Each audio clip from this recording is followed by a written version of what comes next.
Hello, Beat Baseball World. Welcome to episode 100 of the Beat Ball Blues Show. We are talking all stars tonight. We've got some new music playing in the background. Music provided by Benard Battle of the Bayou City Heat. Heat up or get beat up, my boy. We're going to be talking music. We're going to be talking all stars. We're going to have one of the great debates of beat baseball. I hope. We'll see how that goes. Neil Dog, Bam Bam here to bring it to you. Seth Dog, how are you? I'm doing well. Early, but I just woke up. It's early out here on the West Coast, Neil Dog. Gotta be like 6 a.m. Man. You have us up at the crack of dawn. Actually, I don't. Doing early shows is never going to be my choice. Doing earlier shows. I'm not a morning person. So, although I was happy that because I woke up later than planned, I wasn't able to get my walk in before the show. Seth, breaks my heart when I don't force myself to exercise.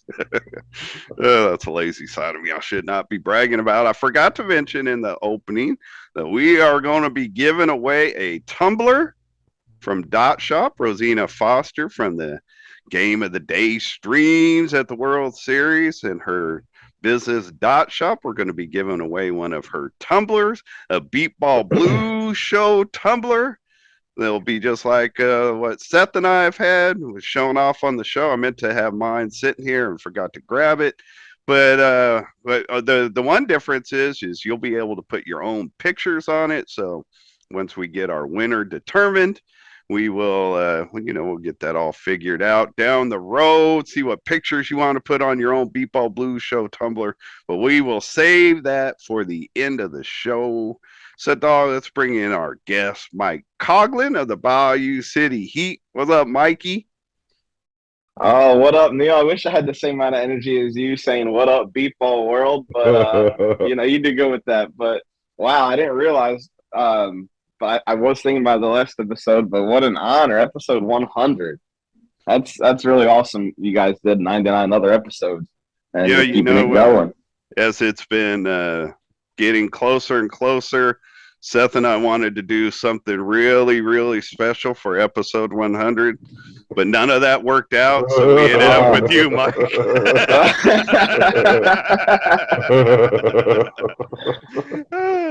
Actually, one thing I thought that was going to be cool about this, because we opened the show using music by B Mod from the Bayou City Heat, Heat Up or Get Beat Up. But we haven't been able to get Bernard on. We've been waiting for like a half hour. Mike's been trying to get him connected. I've been trying to get him connected. It hasn't worked. We're hoping maybe he'll just show up at some point in the show. But we're not going to be able to dive too deep into B-Mod's music unless he shows up. Although, Mike, can you shed any light? Do you like on like? Well, he's trying. He said the link when the show wasn't working. Then he tried the phone number. Then Neil sent him the link and having issues. He did just try calling me again right now, but it was literally right when you were about to say, we got bringing me. So, but yeah, no, I mean, shed light on his music career. Do you? He has a bunch of he has a bunch of music on YouTube. You can find him under B Mob, BMOB, and he's this song he wrote for the Heat, in my opinion, is unbelievably good. I mean, not only because it's for the Heat, but I mean, I listen to it 3-4 times, and I'll hear, lyrics that I missed before because it's just it's so fast. But it's a really well done song. But I don't know much about his overall music career. But he was talking to me about it a little bit, and he was talking to me about how he claps to keep him beat, when he's recording and stuff like that. And I mean, whatever he did really well. So I was definitely impressed with it. Seth, you right from the get, like, man, we need to use this on the show. It's a good beat. You're a little biased because you're a Heat fan, but I am, but it's not necessary. It's like a new style of rap. So I knew like Trajan would like it, teenagers would like it, the youngsters would like it. you know, it's a little new stylish for me. I like it overall though. I can listen to it. I feel like I picked up pretty much all the words and stuff like that. It's a good beat though, man. I played it for all the kids. They all liked it. So I thought it was the beat. I could get down to it. Man. I could get down to it.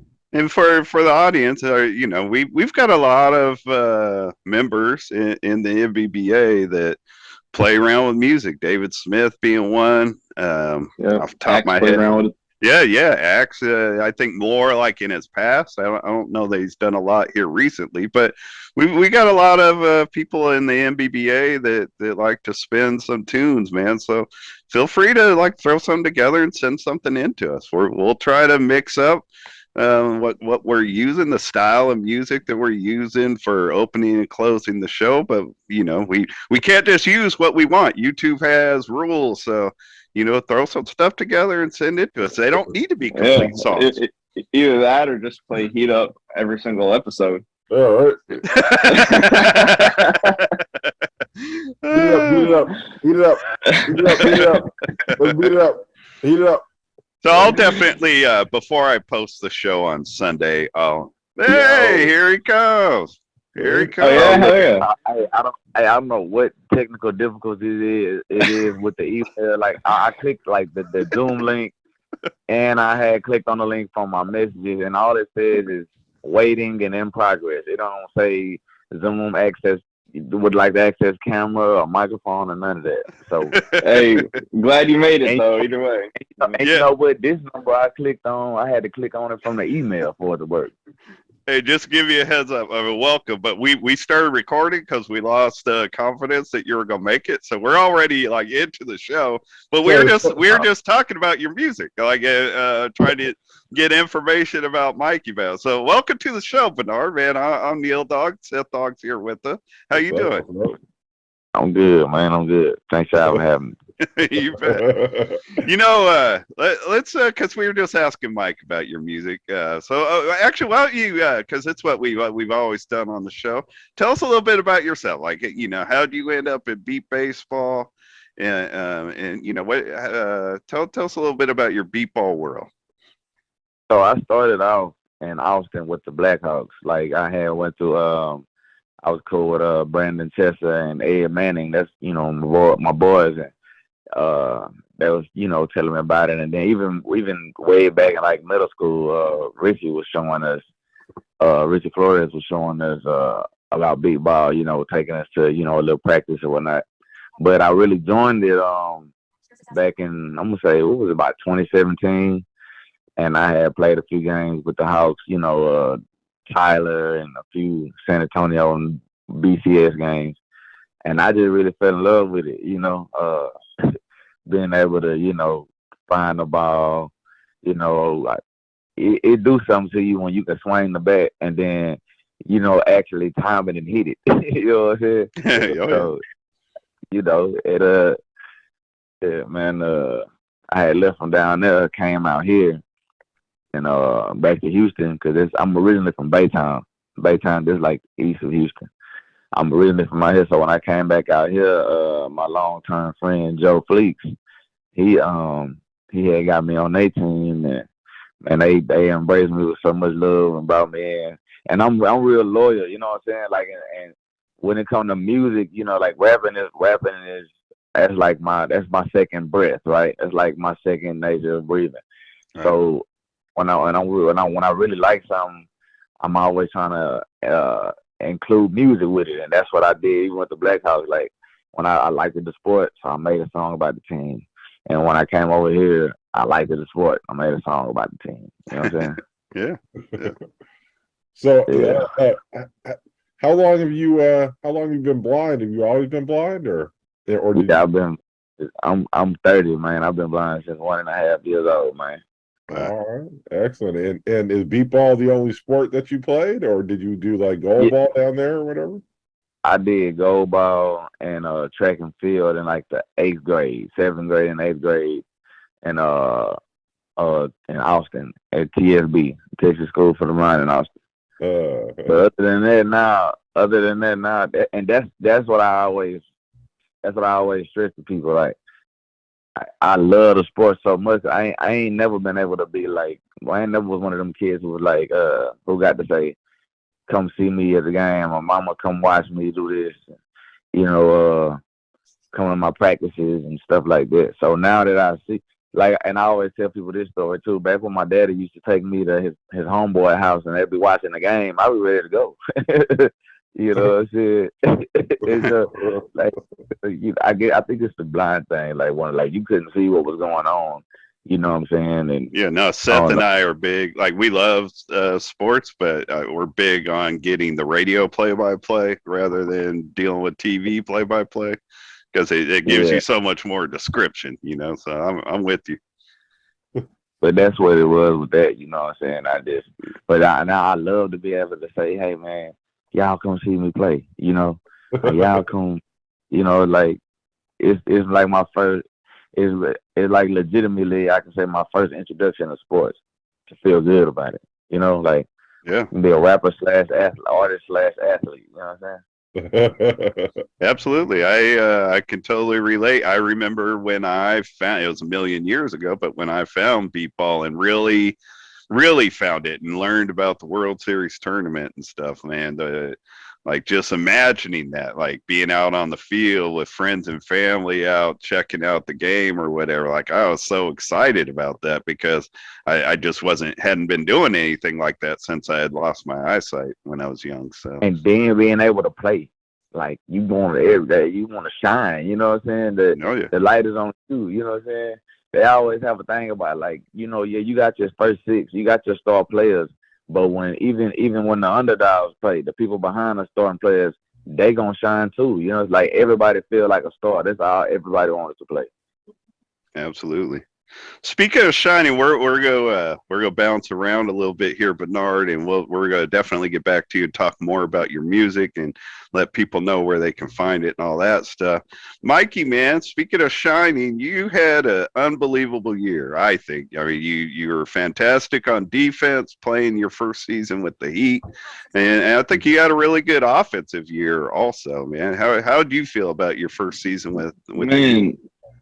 I loved playing with the Heat this year, you know, for several reasons. I mean, yeah, it helps to, you know, play well defensively, have my best personal offensive tournament I've ever had for definitely the World Series and pretty close to almost every other tournament. But, you know, that's just Fonzie, man. That's one of the reasons I wanted to go to the Heat was Fonzie's pitching. And you know, I know they needed help on defense, so I tried to do what I could there.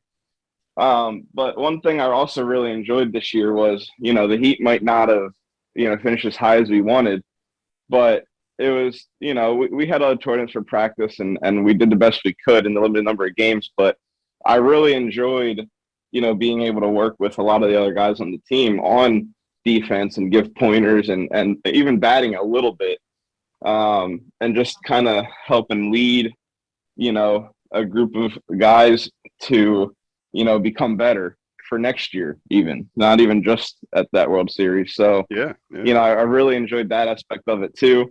You know, we had a few things go on during the week that made it tough. You know, Tanner luckily was able to come back, but, you know, he was struggling a little bit in the middle of the week and, you know, a few other injuries and stuff. But, you know, also I always mess with the Jets because the Blackhawks beating them, you know, made their life harder, but our life harder as well. Because I think we would have ended up playing the Blackhawks, and they were on a run, but it would have been a fun game to play them. But we got the Jets, and we did the best we could. We hung in there for a while. We didn't get 12 runs until later, but it never got 12 runs at all. But I think in the sixth inning they ended up going up by, you know, 11 or 12. But it was a really fun series. The guys never quit. They competed every single game, no matter what.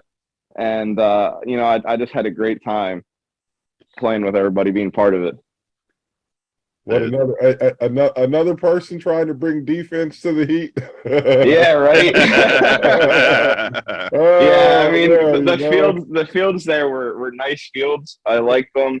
I think the way they were lined up was a little tough. I mean, something should have been done with the trees. I don't know how exactly the fields were aligned, but I'm sure they could have been set a little differently so that wasn't an issue. But overall, I did like the fields, but they were a little fast. I wouldn't say they were the fastest I've ever played on, but they were a little fast, and I think that definitely contributed a little bit to the defense. But it definitely had some room for improvement. Seth and I have been Chicago is different. We played well in Chicago defensively, but it was a little different. Seth and I have been playing on and off in Texas since 1988. The fields are always fast in Texas. Doesn't matter if it's in Austin or Houston. I wasn't in Beaumont, but obviously it was the same thing. It's always more scoring in anywhere in Texas. I was laughing at Seth as he talked about like playing for the Heat because all the things he was saying sounded so much like you back in 08 or 09 when you first went to the Heat, playing with Fonzie, like all the goals and all that just seemed very similar. Try to help them with a little defense. I went over there just because of Fonzie, wanted to hit off Fonzie. I was like, man, you know what? We're going to bring some defense to the Heat, man, and then John Parker came over there years later. Oh, we're going to bring some defense to the Heat. Now Mike Coughlin. Yeah, we're working on it. Actually, I did think I honestly didn't look at the numbers World Series wise, but as you guys, Mike, were playing throughout the season, I remember talking about it with you, Seth, on the show. Like, I was impressed with the defense that Houston was playing. I was surprised that it took a little longer for the offense to kick in. Yeah, that was the thing. In Atlanta and Chicago, the fields were a little slower, and I think that helped for sure. Because we only gave up 11 runs to the edge. And, they weren't crushing the ball every time. But, they're still fast. You still got to get them out. And we held them to 11. So I was feeling pretty good. And, the fields were just totally different at the series. I think people are a little more nervous, not playing as loose a little bit, but I think for a first-year team pretty much. It's the Heat, but it was, for the most part, it's a new look team. I'm happy with how we competed and just never quit. And, I think the defense will come. We were just, trying to get people in the right places, seeing what worked. We had to try a lot of different things. Rob got sick halfway through the week. Just as we figured out, we moved Rob to deep right and we moved Randy to deep left. Randy was playing mid. He played short right. He played deep left. We were just trying to put Randy wherever we could to try to help out. But, once we moved Rob to deep right, Randy to deep left against the Jets to start. And then that game got rained out after the first inning. And it was only, I think, 1 or 2-0. So, or it might have been just 1-0 after one inning. We felt pretty good about that lineup. Then it rained the rest of the day, couldn't play. The next day, Rob woke up not feeling well at all.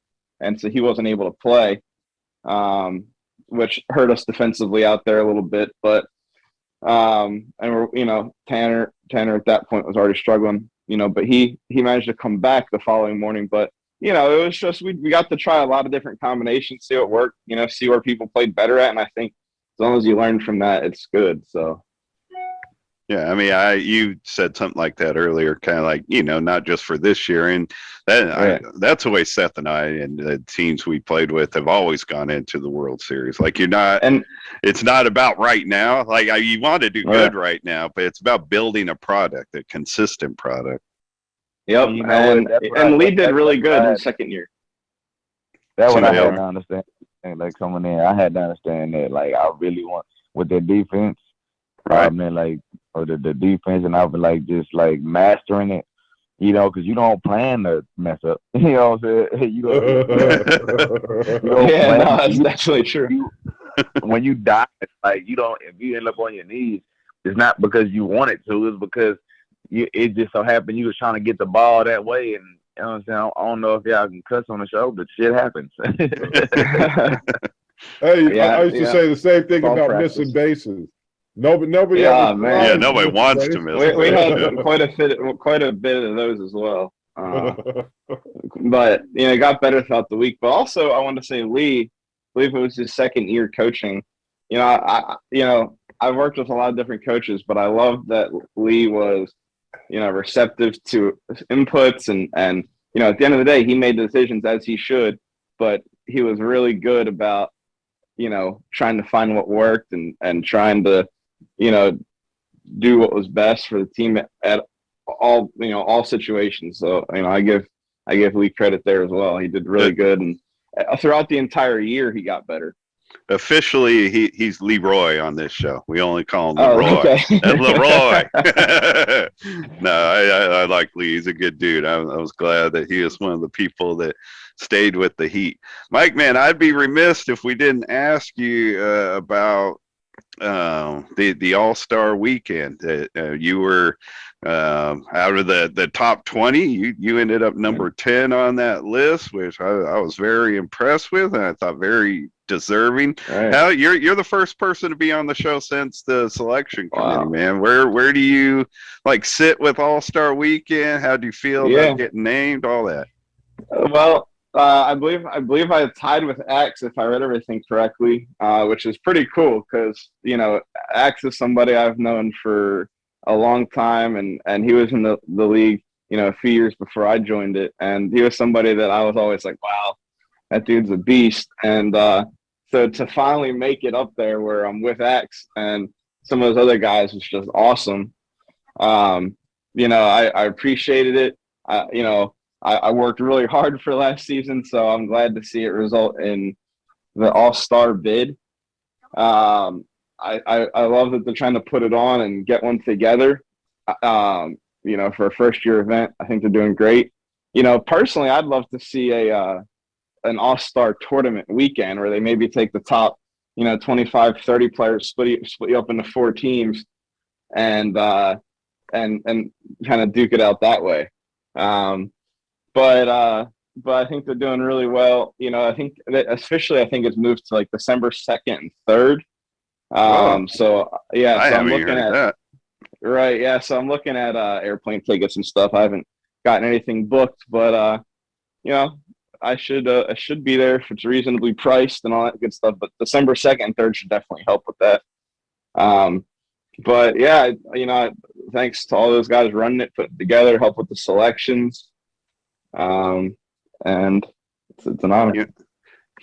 Seth just mentioned he'd like to see it kind of expand to, and one thing that's been mentioned that I think sounds kind of cool is to going forward the possibility of having 40 players named and then having 4 coaches pick 4 teams and play. I don't know if they have a round robin in mind or what it would be. And I like the idea of that. I think that seems really cool. I think the pitchers and the spotters should be included in that. I don't like that there are pitchers picking the teams this year. Personally, I would do it differently. Yeah, it sounds like what they're doing is they have Jared and Kyle for the 2 pitchers. They're each going to draft a team, and the spotters are going to be the Edge and Jet spotters. I'm interested about that though because the Jets have their one up the middle with 5 down the line, and I think they're one of the only teams that do that. There might be a couple of Texas teams, but most times it's one up the middle, 5 down the line. So for me, that's a little concerning because I'm curious how it's going to affect. I did hear them mention. They mentioned that one team will be playing with the 6 up the middle, and the other team will be playing with 1 up the middle. So that takes practice. I mean, at the end of the day, it is what it is. But if for someone who's trying to display their all-star talents, and that'd be for anybody there, I feel like that would confuse me. But hey, I haven't done it too much. But I can just picture myself here in a 1 and dive into the line and the ball going straight up the middle. So we switched that, or when I was with the Heat, we switched from one to the other, and we switched from what I had always done to something that I had never done. And it was always confusing to not step the wrong way just off the bat. You hear that other number, you're so used to just stepping to the right. It's no, you got all right. So no, especially as a short person, you're trying to move as fast as you can off the call. It's but I played with the Jets in Chicago last year for it's the Chicago tour. I think I played about a game, and I dealt with it, but it was definitely there's definitely a few times where I started the wrong way, but it's interesting. That's what they do. So, Seth, do you have any thoughts on like how they're doing the drafting or any of that stuff? No, I mean, I wouldn't let it's tough because you have those. I mean, so many. Honestly, right? If you were to look at those 20, it seemed like they were pretty heavy edge and San Antonio players or whatever. So, it was almost impossible not to have Kyle with a lot of his players out there. It would almost be better for a random draw as opposed to a letting them pick, but I would go with the random draw if personally if I was doing it. And just going back to you guys, we're talking about like maybe 40 players. The thing about being an all-star is kind of the exclusivity of it. As you start to get to 40 people, it's like, we got half the league here, right? It's just another regional tournament, just organized a different way. So that was my thought. Yeah, I mean, if they did top 20 and then they did like a couple rookies of the year, a couple women, they could get 4 teams before getting to 30. But no, it's all good. We'll see how it all plays out as it goes. One thing I've wondered about, I haven't reached out and asked anybody about, because it was my understanding that Kyle and Jared were picked because they had the 2 highest contact percentage at the World Series, but Jared Woodard put out some stats later showing, I guess Boston has 2 different pitchers. I wasn't aware that they used 2 different, but they both made the top 10, and one of them was listed as number 2. So I've been waiting to see if there's going to be any announcements that maybe they were going a different direction with the 2 pitchers, but I haven't heard anything along those lines. See, Mike, I was on the selection committee. Mikey's got more info than I do, so although he's one of our all-stars, so he needs to know what's going on more than I do.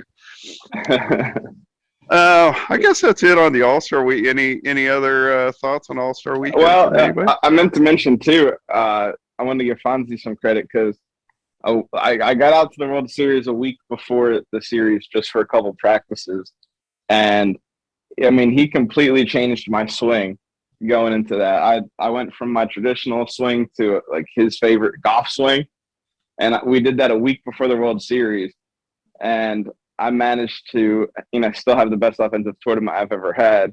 So mad credit to him. He taught me some tips and tricks, and we worked really well together. We trusted each other, and we had quite a few 3-strike hits, and it was just an awesome feeling having that trust with a pitcher. Like, if you do the right thing, you're going to hit it most times. So that was awesome. And, I appreciate Fonzie as well. More deja vu, Seta? Oh, yeah. He didn't change my swing or anything. We changed my swing eventually, trying to go back. But my first time with Fonzie, my first 5 swings with Fonzie were all solid contacts. Wow. First 5. Yeah. First 5. We didn't change my golf swing in Atlanta. We didn't discuss touching it in Chicago. And he calls me a couple weeks after Chicago and says, "Hey, how you feel trying this golf swing?" Yeah. Like, hey, if it works, I'm down to try it. Hey, Mr. Battle, what kind of swing do you got there? All right, as Fonzie got you with the golf swing. I got across the chest swing. A what? A what? across the chest swing. Across the chest. Okay. Oh, I got you. I thought I heard golf something swing. I was like, what? They haven't created something new. All right, so you got a high swing. High swing. Yeah. But like this the one I applaud myself on, because that's the one that I used to score my first run ever. This is my first World Series I ever been to. You know what I'm saying? Okay. And I scored a run, and I scored a run with it. Like that was something to brag about to me. But as I master this swing, I'll then be transferred to the almighty Fonzie swing. Eventually, I know it. Right. Time to go golfing with Fonzie. Right. You need to have something. Right. And you never you did play with Austin a little bit though, right? You brought your Yeah, swing from Austin, right? so yeah, so okay, the first game I ever played with him was in Tyler, and for the breast cancer awareness weekend, and Yeah, I hit me a couple of them, scored a couple of runs. Then we played in Bryan College Station against them, and I want to say the Jets. I know it was somebody besides Bryan College Station, but so I want to say, I mean, I played in like 3 games with them, 3 or 4 games with them tops. And then I had moved from Austin and moved back down this way and started playing with Houston and played in Atlanta, Chicago, and the World Series in Beaumont. Hey, Bernard. So let's circle back to your music, man. Where could people find your music? Tell us like how you got into it, what you're trying to do. So I've been rapping since like 8 years old. Back when back when in the '90s, I'm born in '91. So this is back when my uncle would take a tape recorder, put a tape in it, hit record, and then take an instrumental, put it in the radio and play, and then that's what people was doing. So we started doing that, and they liked what I was doing. So, and all I did was listen to rap anyway. So I mastered that. You know what I'm saying? As far as getting into it and kept it going. And then as far as I tell people I'm everywhere like air. You know what I'm saying? Wherever you listen to your music at every day is where I'm at. YouTube, Spotify, Apple Music, all streaming platforms. I'm gonna just start saying that. All digital streaming platforms. So wherever you get your music from, you could get music. Yeah. Is it all listed under B Mod?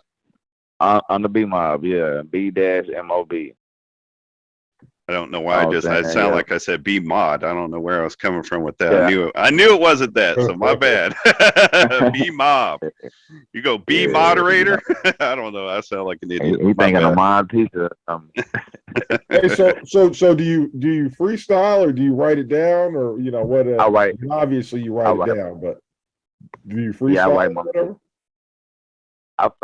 Like if we me and a couple partners, in a circle, start a freestyle circle or something. But as far as like anytime I go to the studio and do a song, I gotta write it. I'm writing it beforehand, you know what I'm saying, before I make it to the studio. But that's because that's the only time I'm gonna go. Like as soon as I have it down pat, you know what I'm saying? Because they charging for you to go in there to record. So yeah, but how long did it take you to write Heat Up? Man, I don't know, 30 minutes. 30 minutes. Wow.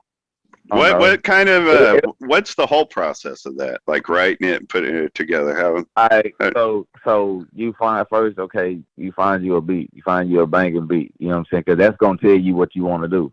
Like the beat is the foundation. You know what I'm saying? That's gonna tell you how you want to come off and what you want to rap about. You know what I mean? Or how gives you a feel. Gives you a feel. Yeah. So and then I put I may write a verse.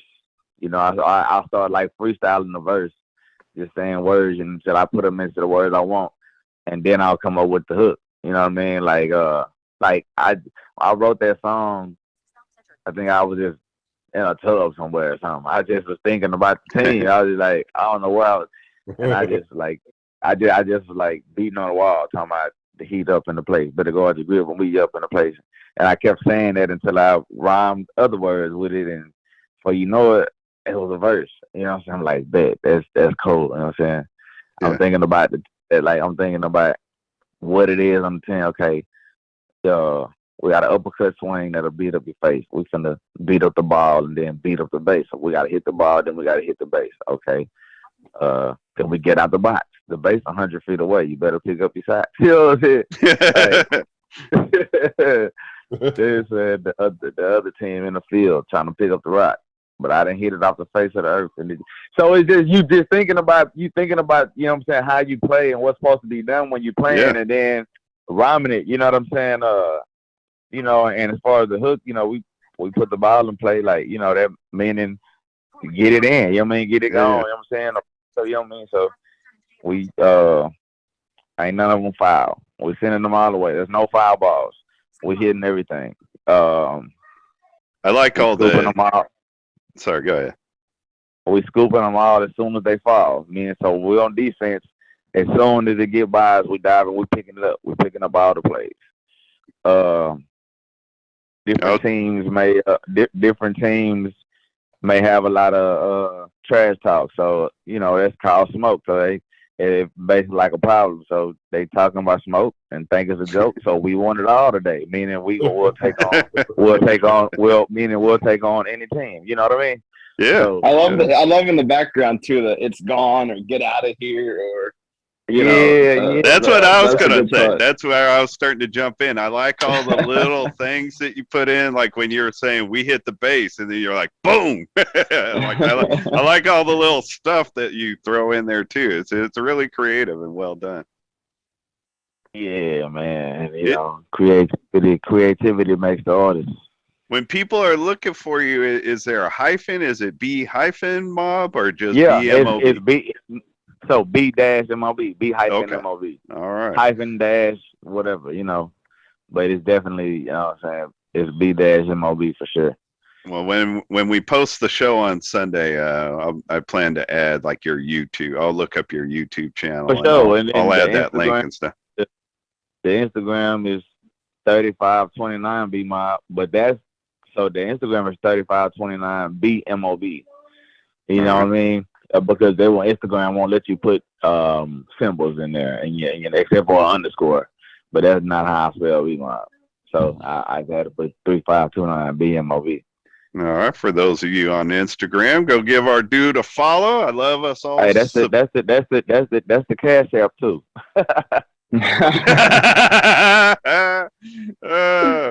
Good man, smart. Put that out there. So But nah, man. And then I got videos, you know, and some interesting videos. When we performing, I got videos, you know, just music videos. You know what I'm saying? I got, you know, I got a few. So I got some content. So feel free. I've heard Joe used to share your music, right? I mean, on Facebook at times Joe would put out music. He wouldn't say who it was or whatever, and I would listen to it. And I would assume that was you. I mean, because the guy was, you know, rapping about being blind at times and stuff like that. So, man, it probably was my brother. It probably was the 1-2-C. Yeah, it probably was 1-2-C. You know what I mean? It probably was him. It probably was me. And no 1-2-C. Okay. Yeah, it probably was him. It probably was me. Ain't no telling, man. Joe. Like I say, that's a long time friend. I met him when I was in the 7th grade, and I think he was like in the 10th, 11th, or something like that. Seth took the responsibility of taking Joe Fleeks under his wing. He looked down after Joey.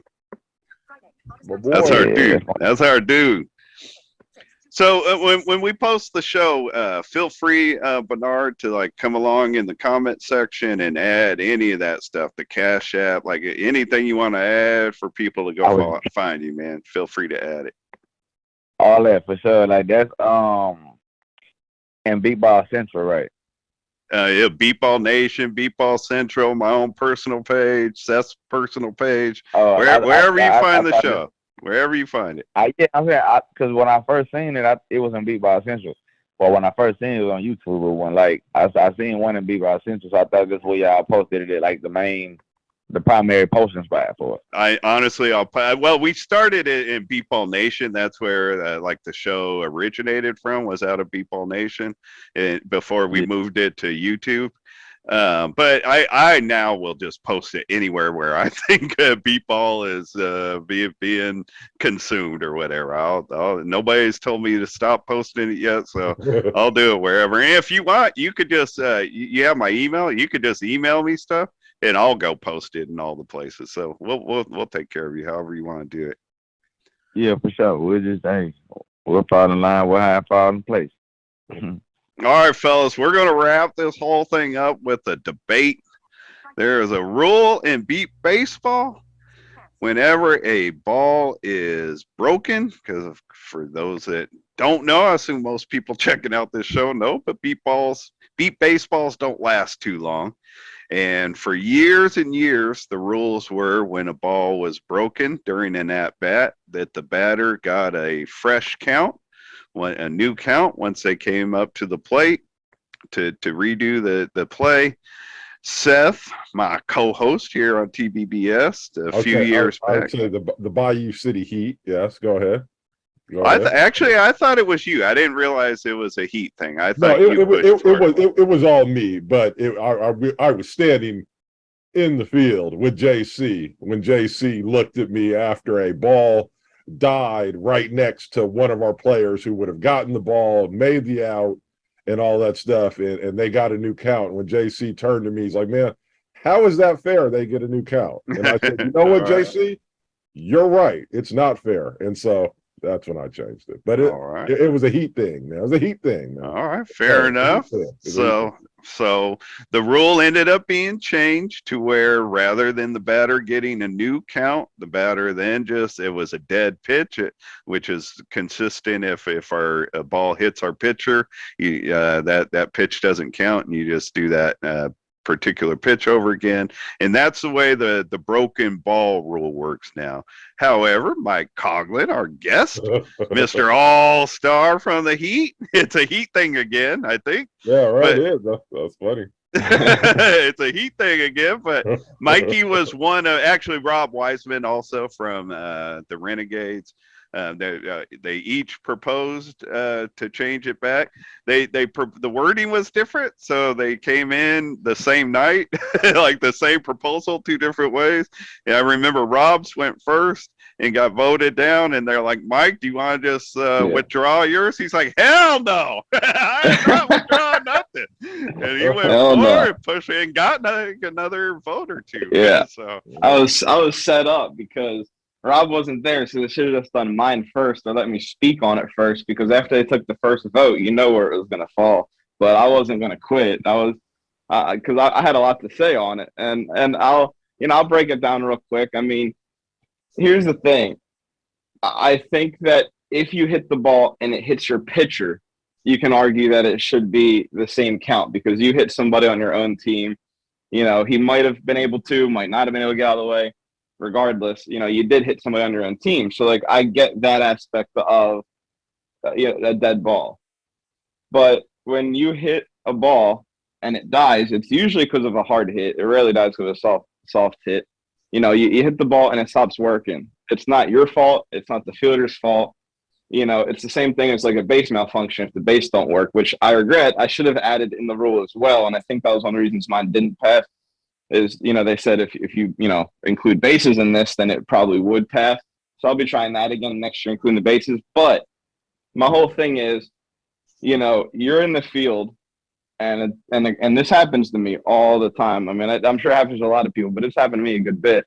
I'll hit the ball on my third pitch or whatever, even if it's a second, it don't matter. And you hit the ball and you run to the base, and you can tell it dies off the bat most times. Yeah. And as a fielder, I'm like, thank God, because that's most times a run. And then you're like, okay, now this guy has 2, 3, whatever amount of strikes on him.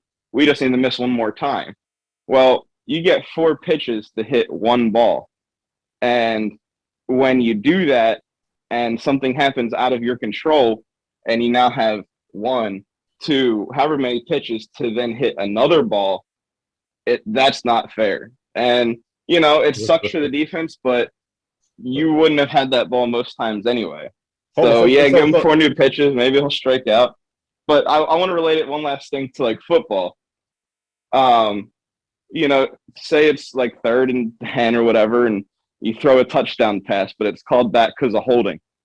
You move back 10 yards, and you have 1 chance left to try to score another touchdown. The odds are you probably won't. But, with beat baseball, you're penalized for hitting the ball and breaking it, just like football, but except in football, you did something to deserve that. So, I just think that, it's the only fair way to do it. Defense might stand there longer, but it's not their fault that they killed the ball, and it's not the defense's fault, so they shouldn't be rewarded with the same count. So, But, yeah. so let me just we are clear though that when the ball is hit and it stops beeping, it's the defense that is disadvantaged, right? We're all clear. Well, you're disadvantaged because you can't field the ball. Right, right. And how do we as blind people field any ball? We have to hear it, correct? And if the ball is dead, you are at the disadvantage, correct? Yes or no? Right, but if I let you talk for a while, right? So the defense is at the disadvantage, right? How then do we say, okay, we're going to reward the offense, right? You say, yeah, a lot of times it is a hard hit that kills the ball. Sometimes it's not, though. And the other thing is, and one of the things why I wanted to change the rule, because I thought it was an antiquated rule from the old times of beepball, when all the sport was about offense. That's all anybody cared about. Nobody played any defense, right? And so, of course, it made sense back in the old times that, if you kill the ball, who cares that the defense is disadvantaged? They weren't going to field it anyway, right? That was the thought process. But now, over the last few decades, defenders like yourself have made a huge impact on the game, right? And so to automatically assume that a defender, even if the ball is hit hard, right? Have you ever fielded a really hard hit ball? Yeah, you have, right? Yeah, I mean, so even if the ball is hit hard, it doesn't mean that the ball is not going to get fielded, right? And so when it's the defender who has no chance at the ball, right? They have no chance. It could be a hard hit ball. They could field it, make a great play, but they have no chance at it, right? And if it's and the batter has no chance to score. If it's 0-3, and the batter kills the ball, right? They swing the ball, they kill the ball, right? The pitcher pitches it, the batter hits it. They're the ones who kill it, right? If they kill the ball at 0-3, and it's how possibly then can we say to the defense, that doesn't really count. Well, we know you guys are the ones who are disadvantaged, but we're going to reward the offense. It doesn't make any sense. It's the same thing on the bases, right? I mean, if the base goes on late, right? That's not anybody's fault, right? Mm-hmm. And this is what I'm saying. We don't know if the ball could have been fielded or not. We just don't know. So why pick a side? Why say, I don't know what the right answer is. Because, I mean, the only way to do that is to have balls that don't break, unfortunately. No, the only way to do it is just to not reset the count.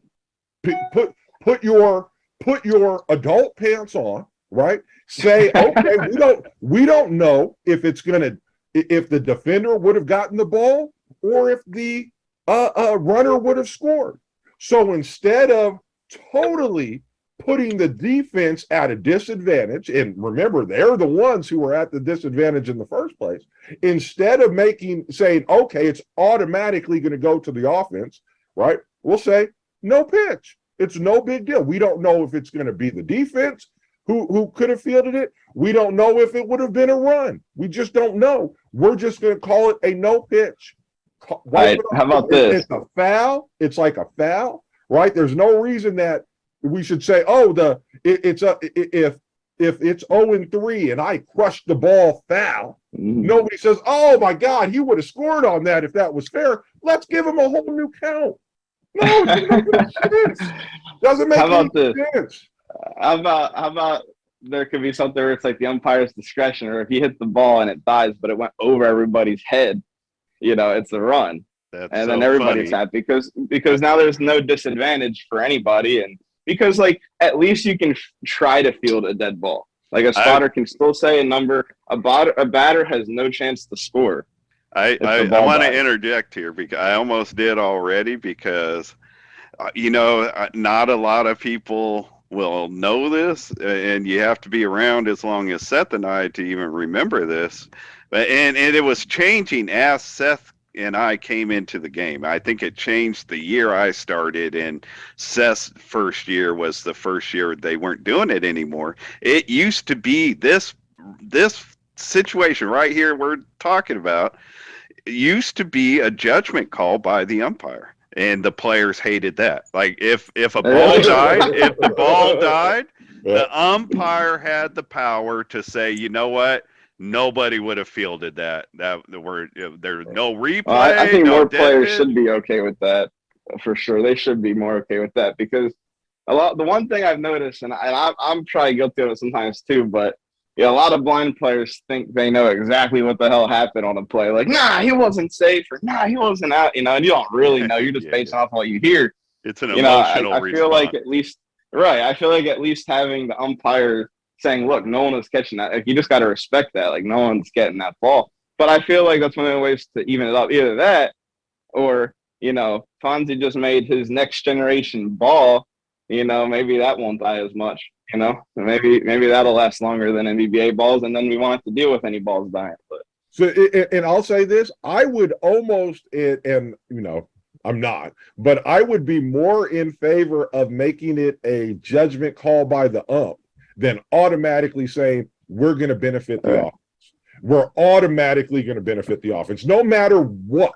Right? If that ball was 2 feet away from Eric Rodriguez and dead, we're going to give the offense a whole new count. That doesn't make any sense, right? Because Eric Rodriguez, if the ball was beeping, would have fielded it, right? And so it doesn't make any sense to say, oh, let's give the offense a whole new count because it's the defense that's disadvantaged. If we wanted to go to a judgment call thing, though that is problematic, it is better than automatically saying defense, you guys are going to be the ones who are at the disadvantage here. Right. I feel you. Yeah. And that'd be a cool conversation to have. I hope people comment, let us know their thoughts. I definitely understand where you're coming from. And at the end of the day, it is what it is. But I'd be definitely more okay with the judgment call for that than now I'm not sure how to handle late bases, but I believe that was the same thing back then at that time. Like if it was a late bay or the base didn't come on, like all that stuff, like equipment malfunction of any kind at that time was a judgment call by the umpire. If they thought it was fieldable, they could do a replay. And if they didn't think it was fieldable, they just awarded the run to the offense. And, it sounds like a good idea until you're in a game and an umpire is making bad decisions. And that was people hated. And I don't think the umpires like most of them. Some people love power, but I don't think the majority of our umpires like being put in that position because one side or the other. Rarely did both teams say, yeah, you're right. One team. I feel like the only way that it should be given a run is if it's literally over the head of everybody. If it's on the ground, you can't say it would have been a run. And that's where my issue with this rule is I played up front pretty much my whole career, and I just remember so many dead balls shooting through us. And as soon as I knew a ball was dead, I was calling out to the outfielders that I thought it would end up closest to, hey, dead ball, go for it, go for it. You know what I mean? There's one other situation that happened that I kind of wanted to touch on during the show, and I'm curious on feedback as well. But on Tuesday we were playing Philly, so it's on video. There was a ball that Nick Silver hit that died. And it was a pop-up that ended up landing about 15 feet to my right. And I was at about 85 feet. And the spotter said, I think the spotter said 2 or something like that, but I wasn't really going after it. And I heard it land and bounce. And then I ran over there, and it happened to hit me as it bounced back up off the ground. And I dove and landed on it and picked it up. Now, Nick was at the base when I picked it up because, I had a late start fielding it. But where I'm going with this was Jason, who was umpiring that game, said that because I picked the ball up, it was no longer considered a dead ball. He couldn't, even though it died, there was nothing he can do. whenever I'm in the field and, there's a dead ball, people say don't touch it. But usually they say don't touch it because if you do and it starts beeping, then it's, going to be considered a run. I actually don't remember the rule being like that at all. Like I've never seen it called like that any other time. Like I chose to pick, because basically what he was saying is if I make a decision to try and field that ball and pick it up, that's no longer considered a dead ball. And I think that's crazy. That's absolutely crazy if that's the case. I think Jason made a mistake. I don't remember it being like that unless things have changed. I think Jason made. You could that's why you shouldn't have. You don't touch the dead ball, right? That's why everybody walks. Well, that's only that should only be once the play's over. Once the umpire makes a call, then you don't touch the ball. But if the defense is penalized for going after a dead ball, that's asinine. It doesn't make any sense. No, not at all. I don't believe that's the case. I think Jason made a mistake there, but I don't know. I'm sure we'll get feedback on that. Yeah. And if that is the case, that absolutely needs to be changed. I mean, I agree. You're already penalized. You're blind going after something that's not beeping. You're already penalized. Exactly. If you happen to bump it, because that's what I would just go to the area where I last heard the ball.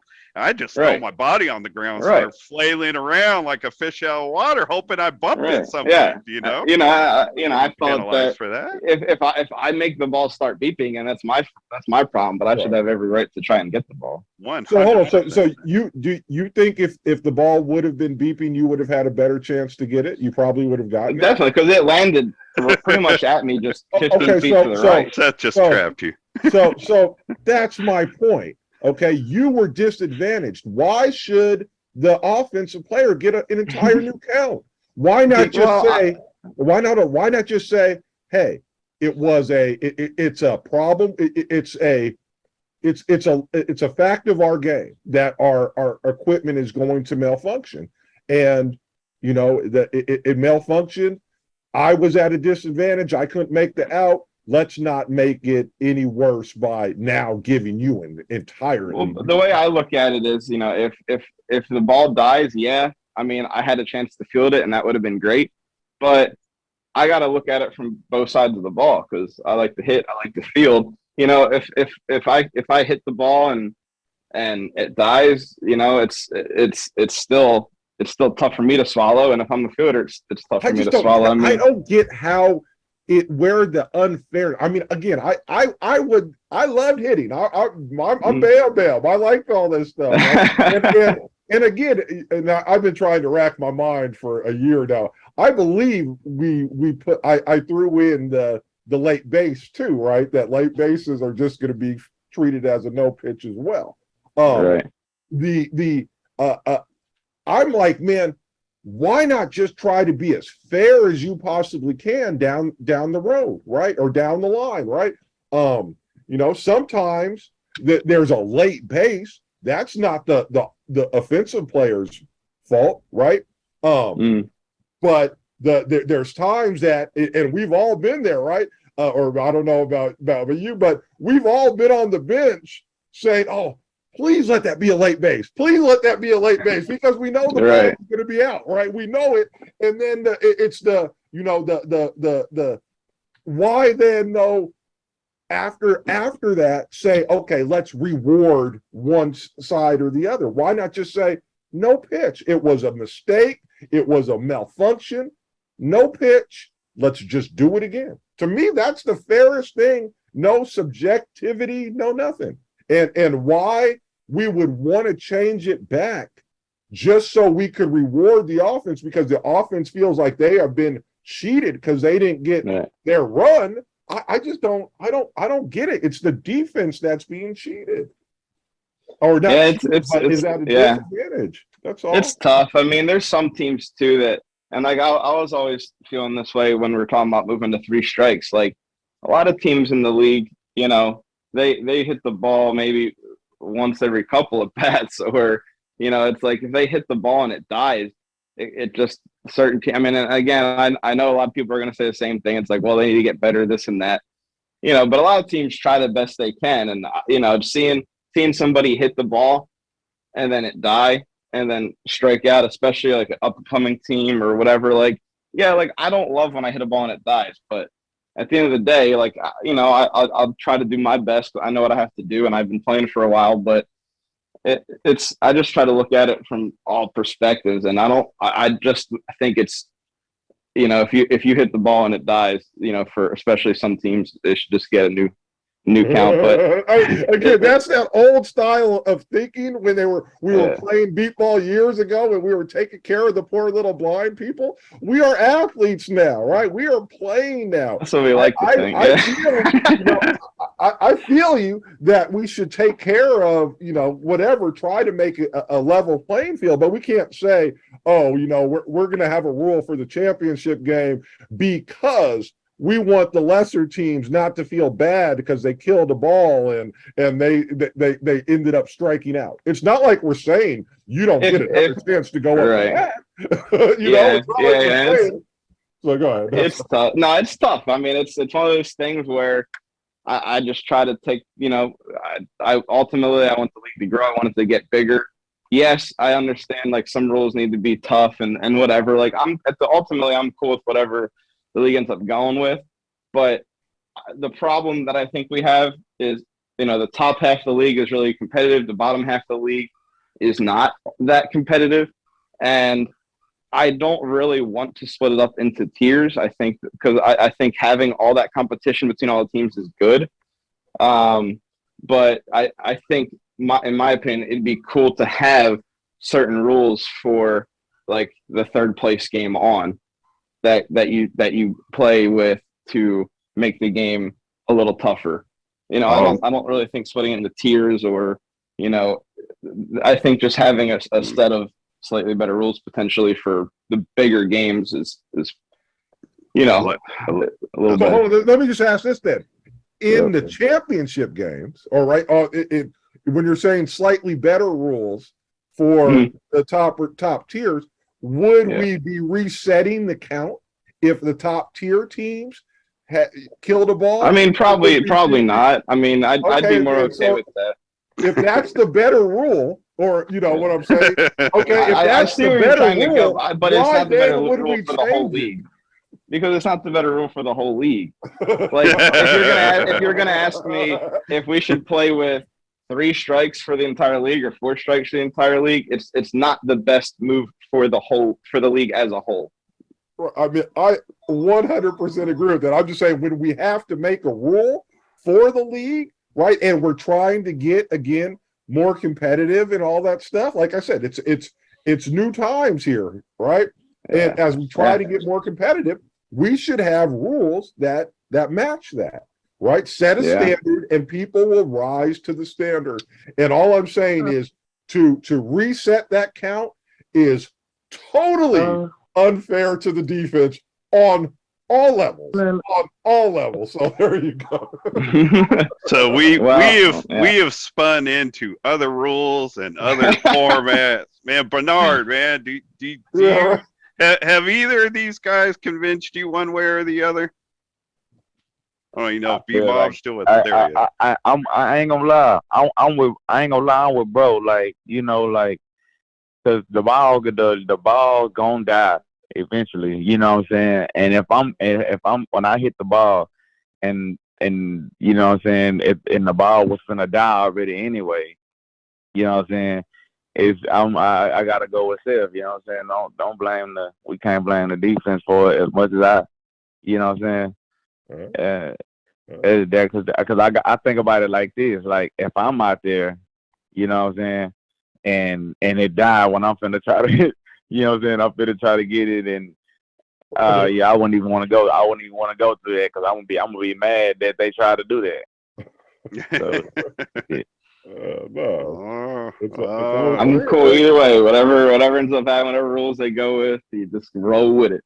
I would just point out that we could keep we could keep trying to change the rule. But in the end, we don't, I'm just trying to point out to you that in just straight down the line fairness, it's just more fair.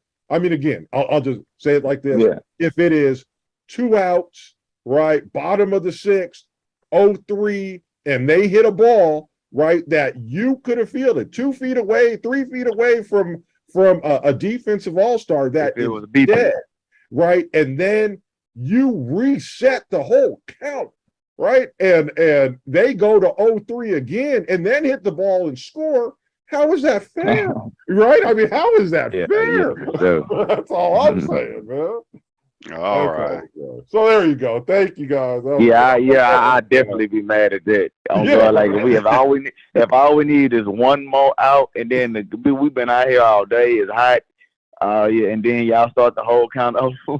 I will say that I would much rather have a dead ball not be a new count than have 3 strikes for sure. So for sure, I need their foe. I need their foe strikes. I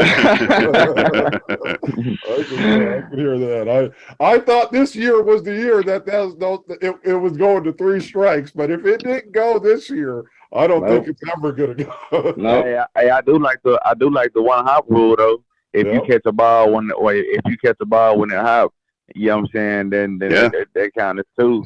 I like that because I like that. A lot of change. There's not a lot of things we can change on defense, I think, to make it more exciting. Offense, we could have the home run rule, move the line around, whatever. We could do stuff to get people excited about offense.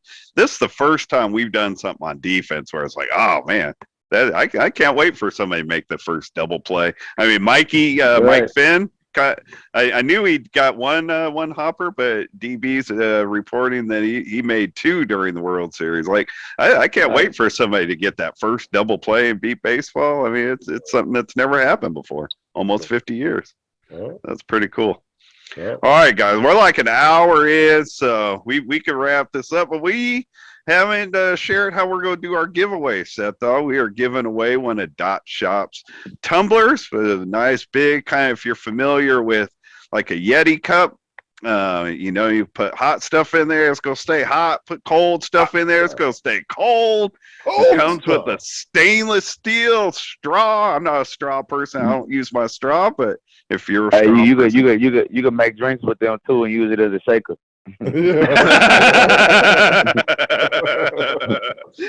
So we're sending B-Mom's our winner. We're sending him a martini shaker, not a tumbler. So that is what we're giving away. With this being 100 episodes, we want people to leave some kind of memory, some kind of favorite thing. And with Seth and I'm going to bring Frank Porter as part of this. The 3 of us are going to decide. We'll have to decide what's our favorite. But like Seth and I were talking about, we want people to go way back. What? I don't want to be as simple as what's your oldest memory, because I'm sure somebody could just say, I remember on episode 3 you had so-and-so. Like tell us something. Like I want something to make me laugh out loud or touch me. I mean, I want to be affected by your answer for me to say that that's our winner. So I don't know what Seth or Frank will be making their judgments on, but I'm going to be looking to laugh out loud. Seth Dog, are you? I'm good with that. I just hope if you're listening to this and you're go ahead and participate. It's always when we do this and like 2 people do comment. Oh, that was a waste of time. No, that's a good point. Look, I already have a backup plan in mind who we'll give this away to if nobody comes through. So okay, good. If people don't step up, we're not just going to give it away to give it away. Like I've got something in mind. We got to go back and find something that y'all said on one of the episodes in order to win. Well, I mean, it's tough for someone like you, Benard, that's, well, actually, I don't think you and Mike should be eligible anyway, because you're here with us. You're ineligible. But someone like Seth brought that up, Benard, because Seth and I were talking about it. I was like, it'd be cool for them to bring up like an old memory. It's like, but not everybody's been around for a long time. I like back in the days when Neil used to talking about 100 shows. You talking about 100 shows, bro, for a Yeti bottle cup replica. Hey, well, we're not professionals. What were you gonna say, Mikey? Well, I'd say one of my favorite things, if I'm not eligible, one of my favorite was it was just funny. Was back in the old days on Facebook Live using your teddy bear. Oh, my teddy bear, yeah, Huggy Bear. Yeah. Oh, I forgot about that. I'm giving away somebody's possibility, but like one thing I thought of is Mike just won. Yeah. You're right, man. It was because I didn't have Seth as a co-host at that time. I couldn't get that many people on. Huggy Bear was my co-host. Held my phone for me because I didn't have a iPhone stand. But like one thing I thought of was last year when we were recapping the Ames, Iowa tournament. Richie was on with us, and we knew somebody had streaked at the tournament, but we didn't know it was Richie. And Richie's on with us. He's like, "Yeah, guys, that was me." He's like, "What?" So, and I remember Frank was able to get the video on. He added it to our show, and I remember you, Mikey. You were all excited. You're like, "Man, he even yelled Jet Life at the end." So, like that's the kind of thing. I mean, that's obviously that now doesn't count for anybody. But that's the kind of thing I'm looking for, like something that made you laugh out loud when you were checking out the show. Can I give mine? Sure. Neil Dog? And it never made the air, but it was in the big New Year's Eve show when you started to open up the show with your normal talk, and you thought, and I thought I had music going. That was the funniest thing ever. I did. It was the first year at the end of the year, our Christmas show. We had invited a bunch of people on, and I did a screen share so we could play the intro music live. But I didn't manage to get the screen share done, so I fired up, and we're like 3 minutes into the show, and Seth's like, "You know, we can't hear the music, right?" It's like, "What?" Yeah, I was there for that too. Oh, you were there? All right. Yeah, we had to re-record we had to start the whole beginning again. Yeah, we did. I was the only one that wanted to. Everybody's like, "Man, just let Frank do it for God's sake." I was hard-headed. That was funny. So that was mine, but there you go. All right. Well, there you go, folks, man. Everybody, hopefully people will participate because we are giving away a tumbler. But if the responses aren't good enough, we got something else in mind, and I have something else in mind. We'll do it. We'll give it away to somebody else next week. Man, Benard, Mikey, thanks a lot for coming on and joining us for this episode. Sir, thanks for having me. Happy 100th. Congratulations. Hey, keep the Heat strong, man. You guys, let's bring the Heat back to glory days, man. Keep putting your work in. Yes, sir. Will do. Right. Yeah, love the song, man. Love the song, man. I got plans for next year, man. I got stardom in my future, man. Hey, real quick, Benard, before we sign out, because I meant to ask you this earlier, because you're a newer player, and with this All-Star Weekend, as a new player, seeing players like Mike and them get named to this All-Star Weekend, what's your response as a newer player to all that? Man, it's motivation. That's the response. You know what I'm saying? Yeah, no, that's what I want it to be. That's what I want to hear. It started even not even with the All-Star players. I didn't even know that. I didn't even know that, you know what I'm saying, that they done All-Star cases, you know what I'm saying, and beat Rob. But we never had before this year like this. When I seen what we was at, and we was in Bolingbrook, and I ain't even know, they do awards. Oh, I got you know what I mean? Yeah. For the most putouts. For the most putouts and the most runs, you know what I'm saying? You know what I'm saying? That just make you want it even more. Yeah. You know what I'm saying? Be part of it. Yeah. So, you know what I'm saying? All we got to do, man, is practice, man, and then we're going to rock out at the exhibition match in Tyler. All right. So, you know what I'm saying? That's gonna be a little practice, just to see what we got, going on until we start up again. Well, you gave me the answer I wanted to hear. Like I want the newer and the younger players to be motivated to enjoy this kind of success Mikey's enjoying right now. Like they paving the way. You know what I'm saying, for the underdogs. The starters paving the way for the underdogs. You know what I'm saying? Indeed. Well, Mikey, man, congratulations on a great season. I'm really proud of you. You're great on both sides of the ball. I'm really happy for you. I appreciate it. Thank you. You bet. B-Mob, man, we look forward to getting more out of your beatball career. I wish you all the luck with your music, man. Keep sending us stuff. Appreciate it, Neil. We'll keep using it, man. Hey, if you want to make a little song for our show, man, we would appreciate it. I seen y'all say that too. Yeah, hey, I'm telling you, look, like it happens just like that. He was saying, I seen the show when he was saying that, and I instantly started thinking, I'm like, I'm gonna have to see what, you know,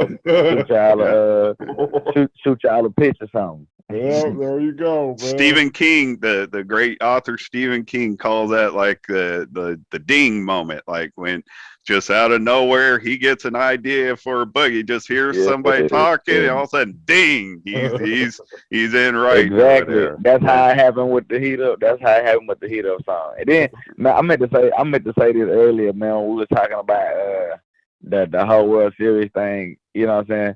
Like, I thought that was just so live, and you know what I mean, and like a gangster moment, like when Tanner was like pushing himself to the limit. He, you know what I'm saying, and he was already hurting. He was already about to pass out. He ran, made it. He hit the ball, made it to the base, came back. You know what I mean? Was about to pass out. He was throwing up all the water, and he dehydrated and things. And as the ambulance is taking him out, as the medics are taking him away, we still putting up runs at that moment. You know what I'm saying? It's like he's seen it. It's like he was going out seeing, like, you know, even though, you know what I'm saying, he done his best. It's like, he's seen, and he was out of the game. He's seen us still putting in work, like running up the scores as, you know, the medic was taking away. I think that was pretty cool. I'm with you. I've always referred to our players as warriors in a way. Like you go out and play a 5-day tournament playing, you know, as many as 8-9 games in a 5-day period out in terrible August Houston or Texas heat. Man, it takes something to stay out there and fight through all that. So I'm proud of all our warriors. All right, guys, we're going to wrap this one up. Thank you, Mikey. Thank you, Benard. Thank you, Frank Porter, for all your work in the background. Thank you, Set Dog, for always being here with me. And we will catch everybody next week. Be well.